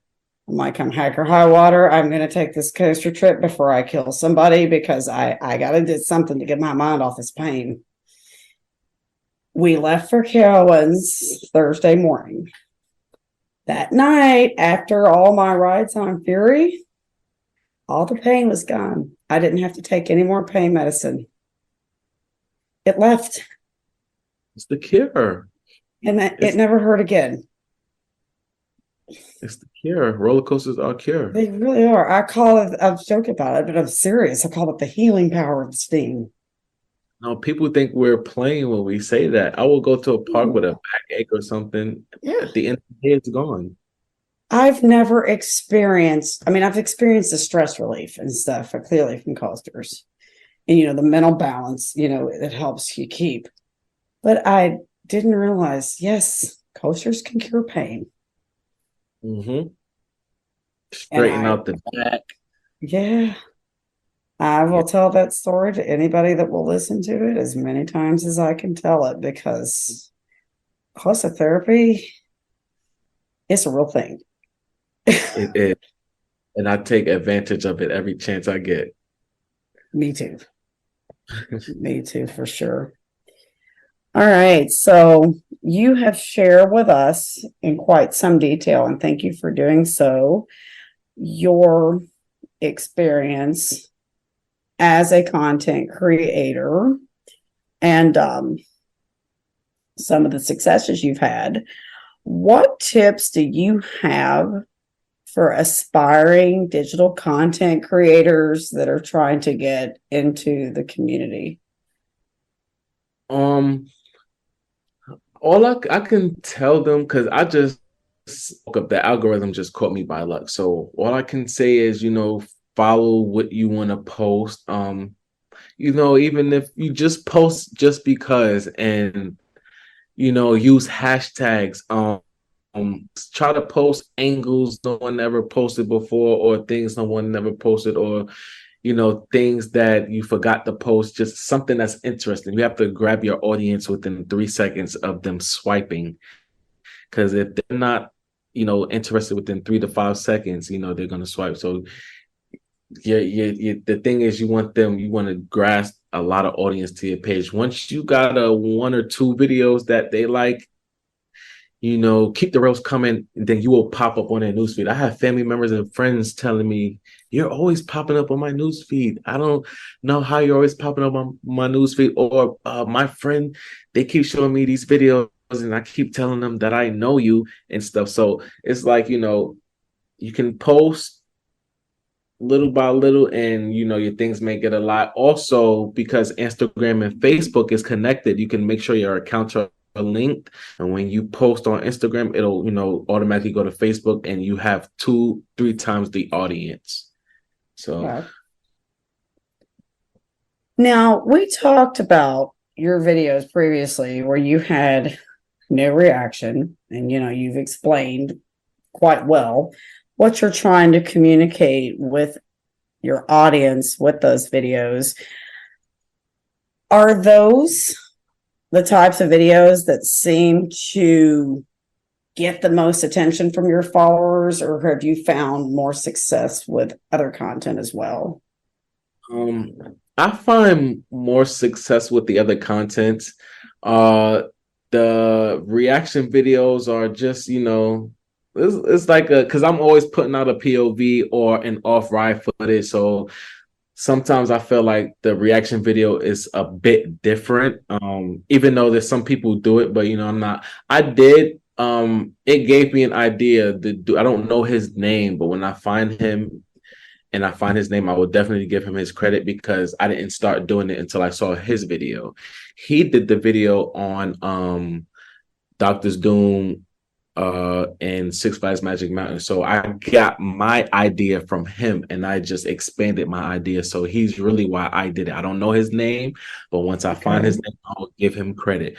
But the reaction videos, it is just, I just want to show like how calm you can be on the coast of everything. It's like I said, it's so scary, and no matter how, like even 305, I say it's so intense, but yet I'm so calm on it. Just taking in what it's giving me, just taking, and that's my therapy. Your therapy session is you taking in what the person that's talking to you is, you just take all of that in. And that's what I do when I ride coasters. I take it in.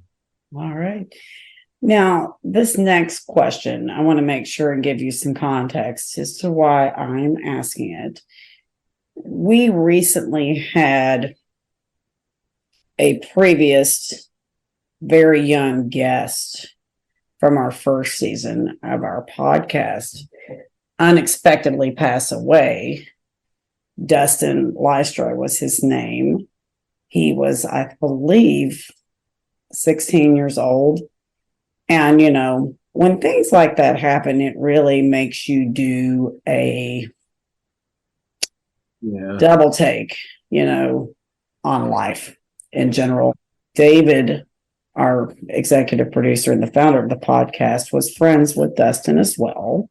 So this next question was added to our platform of questions, keeping him and his legacy in mind. When you are gone from this world, what kind of legacy would you like to leave? How would you like your family, friends, and your colleagues to remember your life? Oh, everybody calls me the roller coaster boy. So I'll be remembered as the guy that rides coasters, the cousin that rides coasters. Everybody knows me for going to an amusement park. Anytime people run into me on the street, I run into my cousins or any family members or friends. That first question is what they always ask, "Oh, how you doing? What next park you going to? What's your next park?" That's always the question. So that lets me know that people actually do like what I'm doing. And even though it's different, they live I'm living for. Because I used to feel like ashamed, if that's the right word to say. I used to feel ashamed. Yeah. I was so into coasters, and I felt like, lame and stuff, but now it's like I'm embracing it now. Like I'm in a roller coaster group. I'm embracing it, and it just feels so good because your roller coaster family knows how you feel. Yes. Especially when last a few days ago, I think it was Monday or Tuesday, I went to urgent care because I had a stiff neck or whatever. So I'm laying on the medical bed waiting for them to come. So I'm scrolling. I see Midway Mayhem post about my blowout. I forgot about this. Up and I screamed. You told me you screamed. I saw that on Facebook. I literally screamed when I saw this. I jumped up and I screamed. So forget the pain. So I hurried up and called my group. So everybody came on. I was like, "Y'all, hurry up. Y'all, look, it's important." I said, it's a conversion. They was like, "What's happening?" I'm like, "Are you okay?" I said, "Are you in the hospital?" I was like, "Forget that." I said, "Forget that. There's an RMC." They said, "Where?" I said, "Mind blower." Everybody was like, "Oh." I was like, "Forget the hospital. Forget what's in the background." Yes. RMC. That's iconic. Ignore. It reminds me if you've ever seen The Wizard of Oz. Pay no attention to that man behind the curtain. Just listen to what I'm telling you. It was so exciting for me and for all of us because it don't matter what time of the night is, 3, 4, 5 in the morning. We're cool, yo. They the new blueprint is out. The premiere, they got a premiere out. RMC just released this new blueprint. This coasters. We keep people on the line just like that. That's how we keep our coaster family. I love it. Love it. Love it. Love it. Love it so much. And I was that way too, because I guess I was sort of a late bloomer when it came to becoming an enthusiast. I'm 47 years old. I'll be 48 in November. And I started this craziness in, it kind of started taking off during COVID. In 2020, as much as I could, I'm a school teacher, and I was stuck at home teaching virtually for 1.5 years. It was awful. Awful. Mind numbing. So I told you I started losing the weight in 2019. Then and the whole mission was to ride coasters. And then COVID came along and I'm like, no, this is Yeah. I need my motivation here. So then I found out, Cedar Point was still going to open. I didn't care if I had to wear a mask. I didn't care what I had to do. My God, I said I was going to fit on Millennium Force this summer. I'm going one way or another. We had to get those little access tickets and all that back then. It was definitely an interesting time. But, that's when it all started for me. And people were literally, like you said, embarrassed, ashamed. Are you having a midlife crisis? Yep. Like, what's wrong with you? I still get them in the comments. So you know what? Why not, while I'm at it, go on and start getting some coaster tattoos? I want one. I just I didn't find the perfect one yet, but I definitely want. But it's just something, at first it made me question, what are people going to think, that sort of thing. But I just love it so much. I got to the point where I didn't care. As you should. And then the further I got into my weight loss, but I see back in college and stuff, I used to have all these piercings and stuff.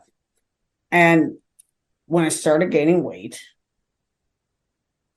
talk about being ashamed. I had this really big double chin. My face was really big. And so I started wearing my hair a lot down around my face and stuff, trying to, I guess, cover that up as much as I could. And when I started noticing my pictures, and I'm like, wait a minute, I think I can actually get my hair out of my face now, and I'm comfortable. I'm happy with what I see. I want to get some piercings again. And then the more I started doing it, it just kind of unfolded a little at a time. Because I'm an elementary art teacher too. I love color. Comfortable. And I don't even know how or when this started. I started finding these really, really beautiful opal colored beads. And slowly but surely, I've put together the colors of Fury and Orion, the B&M Gigas, and it coordinates perfectly all the way across. It's symmetrical. It's all lined up. And I mean, this literally took a couple of years, just like a little piece at a time here and there.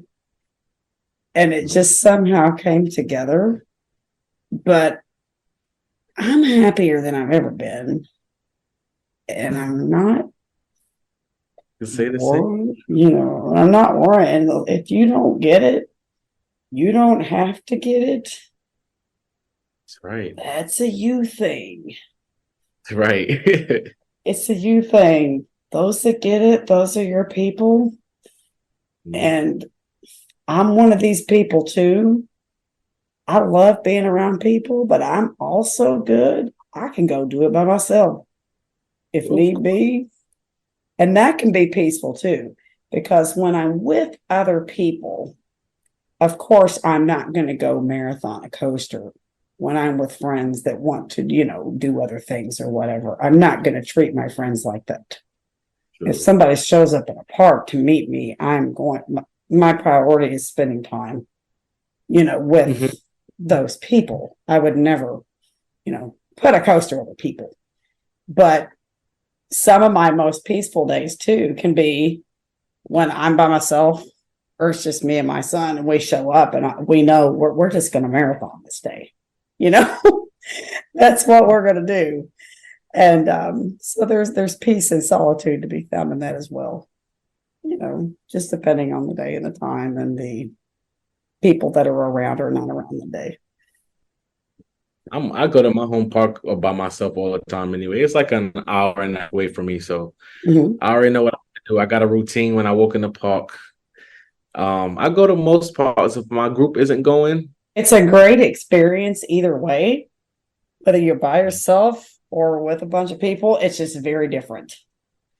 Oh, yeah. Totally. Mainly when I'm by myself, that's when I'm catching all my content. I'm catching a lot of new content and stuff. Yeah. But I can still do that when I'm with friends. Mm-hmm. Absolutely. So a lot of our listeners, one of the things I've been contacted about repeatedly is how they are inspired and how they, look for advice and ways to help themselves through the different things that our guests talk about here on the podcast. What advice can you give to our audience that's listening to your story? I can say that, well, taking the subject, well, not taking it out of roller coasters, but roller coasters or anything, any hobby that you have, any niche, anything that is your type of therapy, do not let anybody make you feel ashamed for liking it or doing it, or, doing what calms you down the best. Because I used to, I'll be in class or school, summer camp, whatever, and I feel like I will talk about roller coasters all the time, and not everybody, want to talk about roller coasters. So once I started to talk about roller coasters, people will stop talking to me. Like, he's going to talk about roller coasters for like 5-6 hours. So my point is, and I would tell you everything I know, manufacturers and all. But my point is, no matter what you like, keep liking it. It doesn't matter if they make fun of you or if they don't like it, or just do what you do. And I took my own advice, and I'm going a little bit further. I didn't expect it at all. I didn't expect none of this. I just woke up and it was just, the numbers just kept going, and it was like, okay, what do I do to keep doing this? And I work, save my money, travel. That is absolutely fantastic advice. Do what you do well. Do it better than anybody. You're doing a fantastic job. Just do yourself and do it, go with it. Go with the flow. And I can tell you, people I have seen that do that, make fun of other people, want to bring other people down. They're not happy themselves. They're not. It just doesn't make any sense. Like, No. We're human beings. We're supposed to uplift each other, even if we don't like the same things. Absolutely. And if your only means of joy is trying to bring down other people that are happy, you've got to do some self-reflection and figure out what it's going to do, what type of changes you need to make to find that happiness within yourself without needing to bring other people down to get there. The only thing that needs to bring me down is the drop tower when it reached the top. That's it. That right there. Listen to the man. Awesome. Love it. Love that. Yeah. Now, our last question is perfectly fitting for you as a digital content creator, because that's where you can be found. What are the different social media handles that our audience can find you on if they would like to look at your content, learn more about you, and reach out and make contact if they wish to? Everyone contacts me through Instagram, which is where most everybody can contact me, because TikTok don't everybody contact me. Facebook may let you contact me, but you can definitely find me Instagram, Facebook, TikTok, and YouTube. YouTube I'm still working on, but I'm getting subscribers like every day. And my name is Extreme Thrills. Once you type it in, you'll see my icon pop up as either red or blue, depending on the platform. But my name is Extreme Thrills on all platforms the same. I won't have no name changes on any of them. But yeah, I'm trying to work on getting more for YouTube. I was working on my name, some animation, and an intro, basically. Okay. And I'll be set soon. All right. Well, I will make sure and hop on there and subscribe. I want to thank you so much for taking the time to talk with me this evening and being our guest on the podcast. I've really enjoyed our conversation, and thank you for the experience. Appreciate you for having me. The honor has been all mine. Thank you so much. If you enjoyed today's episode, be sure to like and subscribe wherever you get your podcast. If you want to see more of us, we upload every Friday. Be sure to like us on Facebook, Instagram, Twitter, and YouTube, all at Coaster Challenge. Links are in the description below. Thanks for joining us here today.